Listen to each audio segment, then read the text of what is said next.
I pozdrav svima ljudi, ovdje na Minusu. Dobrodošli u novi klip na kanalu. Danas ćemo ponovo snimati Fifa Mobile Pack Opening, ali sada su baš jaki packovi.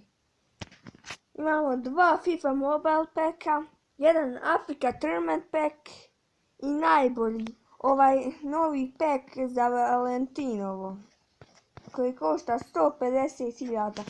Nadam se da će dobiti nešto. Pa krenimo. Prvo ćemo otvoriti ove Fifa Mobile Packove. Njima smo prošli put dobili Lewandowskog jelta. Ako niste pogledali klip, obavezno pogledajte. Idemo sad od sredine. Ništa.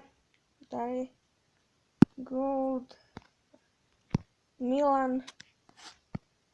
Bez veze. Idemo drugi. Nadam se da ću dobiti nekog jelta. Musonda, njega imam Game Changers, neki long.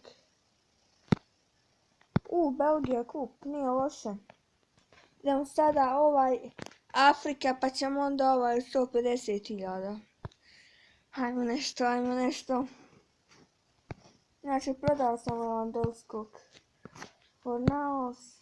Fernandez, Sjani, Koulibaly, može! Prvi jelt, ček, on ne bi trebao da bude onaj Afrika igrač. Marš jej, marš!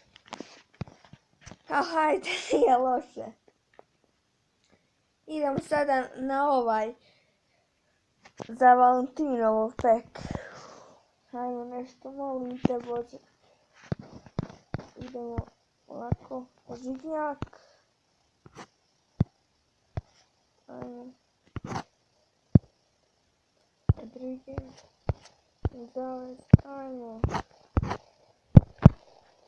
Ne! Sranje. Arbiter, ćemo tim. Nismo dobili onog, džabe sam dao 150.000 za onaj pack.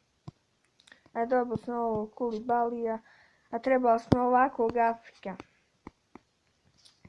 Nadam se da ste uživali u ovom klipu. Do sljedećeg puta.